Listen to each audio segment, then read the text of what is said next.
A little while back, I tried a Deltarune Randomizer, and it was just a little scuffed. But this isn't about how bad the encounter pool was or how Spamton and Queen crashed the game, because it's finally time I tried the Undertale Randomizer. Surely this can't be as inadequate as the Deltarune one, right? Wait, is a dummy gonna be randomized? Oh, I'm actually kind of curious. Do I have an actual fight here?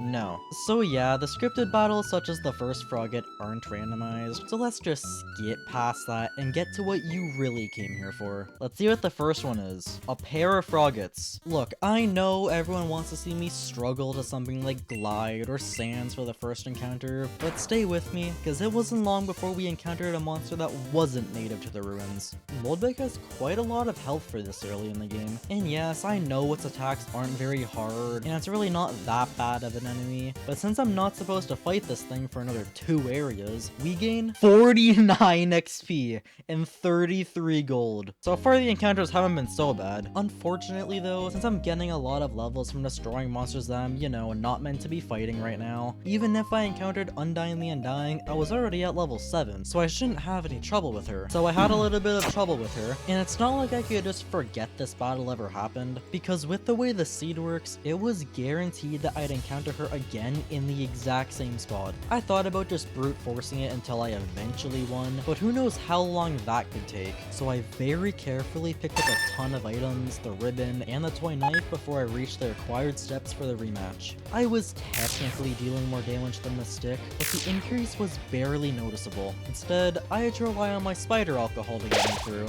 and after spamming 6 of them, I tried a little harder and struck her down. I went from level 7 to 9, which is just slightly high for the first area, so to make this video more interesting, I reset my level back to 1 every time I fought Undyne or Sands. The final few battles were a lot of ruins enemies, everyone's true nemesis, and something moderately more interesting. But once we get to Snowdin, we can upgrade from our questionable children's toy and beat the absolute living hell out of the mercenaries. Now look, I know that sounds unnecessarily violent, but they approached me, so I'm just acting in self-defense here. When it came to Chiron, however, I can't help but feel bad for the poor thing. She just wanted to hide in a corner, then I came in with fists flying. I kept myself from questioning my sociopathic rampage by slaying a couple easy enemies before I was stopped by an unused pair of guards. I always knew these two existed, but I was unfamiliar with how their fight worked. I kinda wanna do this fight normally, but they have to die. What are these attacks?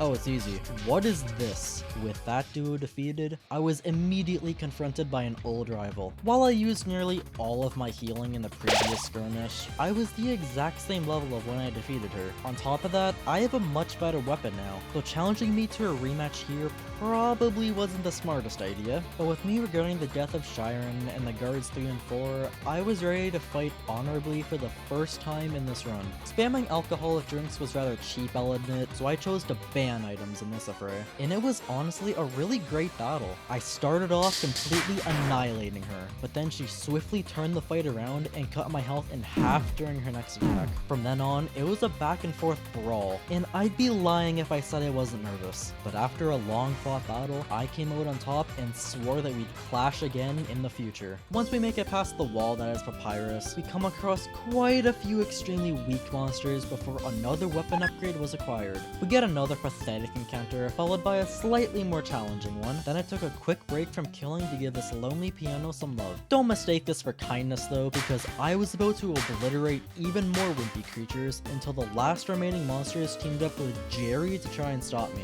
But they failed to realize that I could just spare Jerry after killing them and be on my way. Undyne was waiting for me, and this battle was really just your average Undyne fight, since I was level 10 with the old Tutu and belay shoes. The only noteworthy thing was getting hit a lot on the anxiety circles, but other than that, it was relatively simple. I'm gonna be real with you, Hotland was the most boring area in the run. Like, 31 out of the 41 monsters I came across got one-shot by the burnt pan. We had one final rematch with Undyne, yet she was no match for my power. I appreciated the enthusiasm for a good finale, but I wasn't gonna go easy on her, which unfortunately resulted in the previous 2 encounters being quite underwhelming. In her last moments, I promised that we'd have a clash to remember in due course. course. With Hotland wiped out, you all know what time it is, and I reset my level back to 1 for the final monster. Why? Because I feel like bashing my head into a wall. I want to get the real knife and the locket just for the sake of having them. This serves zero purpose, but I just want them. Up until this point, my deaths remained at 1, and if I can't beat Sans with 20 HP, that number could rapidly increase. I haven't fought Sans for a while, and I was a little rusty, which resulted in an early death. Next attempt went significantly better, and I've reached the second phase after using almost all of my items. I managed to make it to the final attack with 1 health left, and I think you can guess what happened next. Well, third time's the charm, right?